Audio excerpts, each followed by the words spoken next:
Japanese French fries, बटाटे कापण्याची सुद्धा गरज नाही आणि फ्राईज 2 ते 3 वेळेस सुद्धा तळण्याची गरज नाही। फ्रेंच फ्राईज बनवण्याची सर्वात सोपी आणि झटपट पद्धत। तर चला झटपट रेसिपीला सुरुवात करूयात। इथे 2 मीडियम साईजचे बटाटे उकळवून घेतलेले आहेत। आता हे बटाटे आपल्याला फक्त किसून घ्यायचे आहेत। त्याच्यामध्ये छोटा पाव चमचा फ्रेश कुटलेली काळी मिरी पूड, चवीनुसार मीठ आणि अगदी चिमूटभर चिली फ्लेक्स टाकलेले आहेत। तुम्हाला जास्त तिखट आवडत असेल तर आणखीन चिली फ्लेक्स घालू शकता।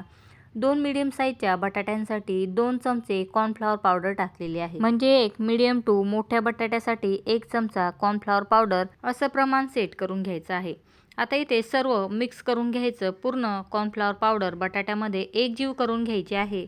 आता हे मिश्रण मी झिपलॉक बॅगमध्ये टाकलेलं आहे।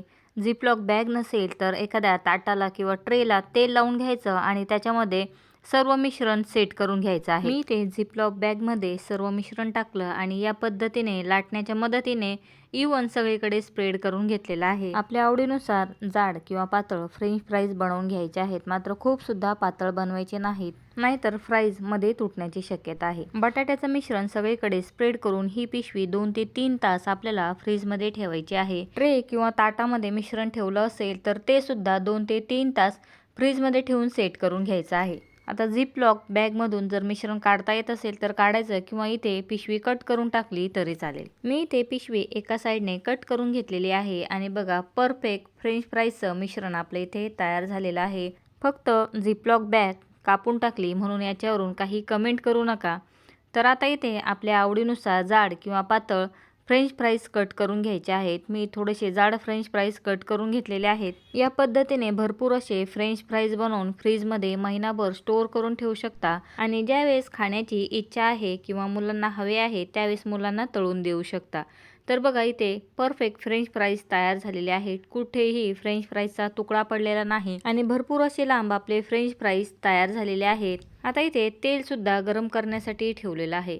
एकदम गरम तेलामध्येच फ्राईज आपल्याला तळून घ्यायचे आहेत। तुम्हाला इथे तेलाचं टेक्स्चर समजत असेल, एकदम गरमागरम तेलामध्येच फ्रेंच फ्राईज टाकायचे आहेत।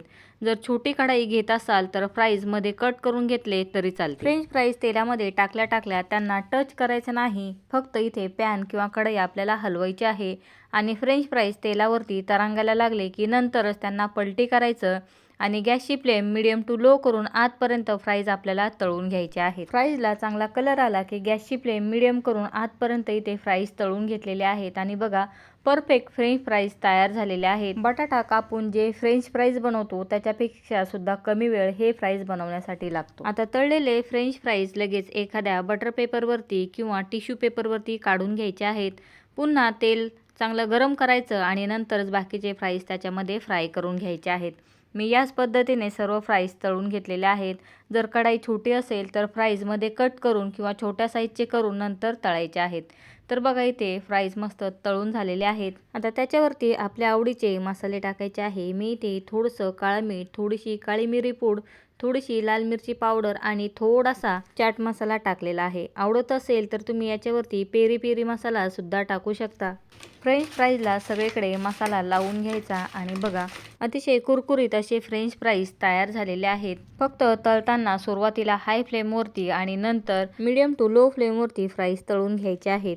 आणि बघा अगदी सोप्या पद्धतीने कुरकुरीत फ्राईज आपण घरच्या घरी बनवलेले आहेत। नेहमीच्या फ्रेंच फ्राईजपेक्षा हे फ्राईज बनवण्याची पद्धत खूप सोपी आहे। लहान मुलांना तर फ्रेंच फ्राईज भरपूर आवडतात। मॉलमध्ये गेलं तर भरपूर मुलांची फ्रेंच फ्राईज हीच डिमांड असते। तरी ते फ्रेंच फ्राईजचं टेक्स्चर बघून तुमच्या लक्षात आलं असेल, अतिशय कुरकुरीत खुसखुशीत आपले फ्राईज तयार झालेले आहेत। टोमॅटो केचप किंवा मेयोनेज बरोबर हे फ्राईज ट्राय करू शकता, खूप टेस्टी लागतात आणि शिवाय या पद्धतीचे फ्राईज बनवून महिनाभर स्टोअर करू शकता। तर या रक्षाबंधनला नक्की या पद्धतीचे फ्रेंच फ्राईज ट्राय करून बघा।